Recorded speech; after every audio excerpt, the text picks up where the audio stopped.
Brésil-Croatie. Élimination du Brésil de Neymar en quart de finale de Coupe du Monde. Sincèrement, j'étais triste. Mais derrière cette défaite se cache un secret de fou que peu de personnes ont vu. Et tu vas le découvrir dans cette vidéo. J'arrive pas à comprendre. Comment le Brésil a-t-il pu perdre ce match qu'il était censé remporter? Et j'imagine qu'au Brésil aujourd'hui, c'est un jour de deuil national, quoi. Parce que le Brésil, c'est quoi? C'est le pays du foot. Tous les Brésiliens ont le foot dans le sang. Et honnêtement, le Brésil était le favori dans cette Coupe du Monde. Moi, j'oublierai pas ce but en début de Coupe du Monde de Richarlison. Un retourné acrobatique incroyable. Et là, tu sentais que le foot brésilien allait manger la planète football. Et dans ce match contre la Croatie, bon, au début, le match était serré. Mais après, en deuxième mi-temps, les Brésiliens sont montés en puissance. Et tu sentais que c'était eux qui maîtrisaient le jeu. Et après, il y a eu, en prolongation, ce but incroyable de Neymar. Et là, tu disais, c'est bon, les carottes sont cuites. Le Brésil va bloquer le jeu, rester en défense et passer en demi-finale.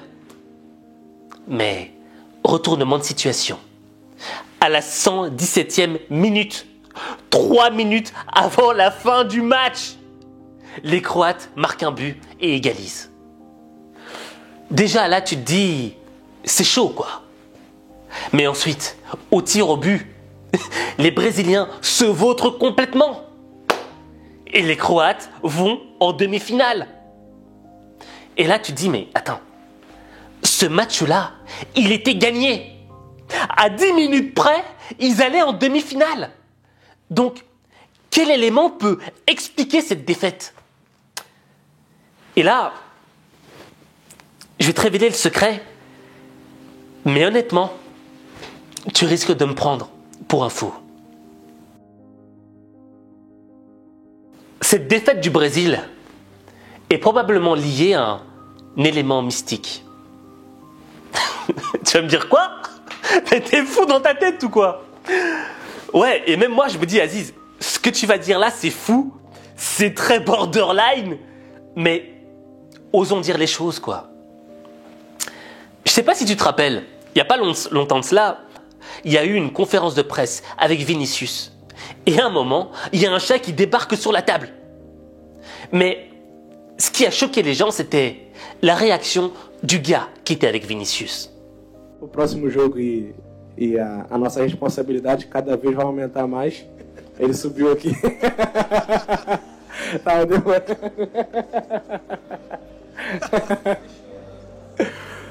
Mas o alívio é para ter a tranquilidade pro próximo jogo. É óbvio.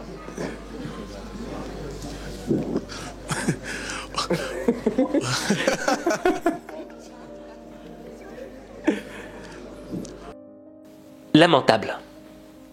Lamentable. Je veux dire, le chat était sur la table. Il était assis. Il faisait rien de mal. Et là, le mec, il a été machiavélique, quoi. D'abord, il commence à te caresser le chat, genre, oh, t'es mon pote, t'es mignon. Et après, il prend comme ça, comme un sac de riz, quoi. Et paf, il le jette. Et après, il dit, non, mais je l'ai pris comme ça, quoi. Mec, mais pourquoi t'as touché à ce chat? C'était marrant, c'était drôle, même Vinicius rigolait. Et après, t'as senti une gêne dans la salle. Même Vinicius, après, il était gêné. Tu vois? Et je pense que la défaite du Brésil est liée à ce geste. C'est ça qui est fou. Mais je vais m'expliquer. Tu as déjà entendu parler de l'effet papillon. Genre, il y a un papillon qui bat des ailes à 20 000 km de toi et ça produit une tornade à l'autre bout du monde. Eh bien, je pense qu'il existe un autre effet papillon. L'effet papillon rétroactif. Je pense que dans nos vies, certains de nos gestes, certaines de nos actions ont des répercussions sur l'avenir, sur le temps T plus X. Et là, le fait d'avoir jeté ce chat je pense que ça a porté une malédiction sur l'équipe du Brésil. Et c'est vrai que ça peut paraître dingue, mais dans ma vie, j'en ai vu plein des malédictions comme ça.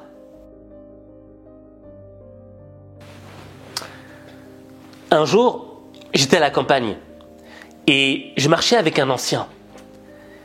Et on tombe nez à nez avec un petit chaton sur le sol. Il était tout mignon et il demandait rien à personne. Et je vois le mec qui se penche. Et là, je me dis, oh, il va sûrement le caresser, il va jouer avec lui. Et il l'attrape par l'oreille et le soulève. Et là, je me dis, c'est bizarre là, qu'est-ce qu'il va faire avec?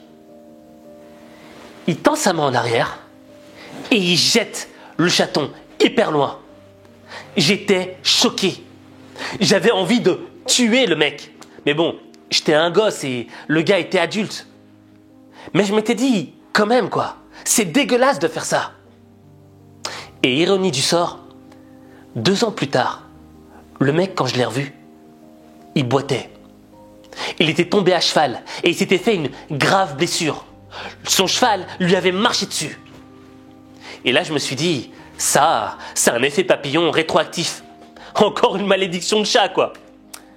Il y avait une autre histoire encore que j'avais lu dans les journaux. C'était un gars qui avait une grosse bagnole, tu vois. C'était un dealer de coke. Et tu vois, il se baladait dans les rues de Bruxelles avec sa bagnole, mais super à fond. Et il se la pétait. Et les flics, ils ont voulu le contrôler. Mais le mec, il n'était pas en règle. Et donc, il a voulu fuir. Et les flics l'ont poursuivi. Jusqu'au moment où ils ont réussi à l'attraper. Et quand ils l'ont attrapé, ils lui ont dit, monsieur, vos papiers, etc. Non, j'ai rien du tout, c'est pas en ordre et tout. Ok, on va aller chez vous et on va faire une petite fouille. Et quand ils ont fouillé sa maison, ils ont découvert 2 millions d'euros en cash. 2 millions d'euros que le mec avait réunis pendant des années suite à la substance meurtrière qu'il vendait. Et là, je me suis dit, effet papillon rétroactif. Et tu prends conscience qu'à travers ces histoires, nos gestes ont des conséquences sur notre avenir. Et j'ai l'impression que le bien engendre le bien, mais que le mal engendre le mal. Et quand tu comprends cet élément, tu transformes ta vie. Mais ta vie, il n'y a que toi qui peux la transformer. Il n'y a que toi. Je te l'ai dit, cette histoire, elle est un petit peu borderline. Mais j'aimerais savoir ce que toi tu penses. Et donc j'aimerais que tu me l'écrives en commentaire. Qu'est-ce que tu penses de cette défaite du Brésil? Est-ce que tu penses que ça peut être lié à cet effet papillon rétroactif? Ou tu penses que c'est lié à un autre élément? J'ai hâte de te lire et on se retrouve pour un prochain match de la Coupe du Monde. Tu veux augmenter ta confiance en toi? Tu veux programmer ton cerveau pour réussir? Tu veux être motivé au quotidien? Alors, rejoins-moi dans le club des lions au mental d'acier, le Lions Club. Inscris-toi gratuitement.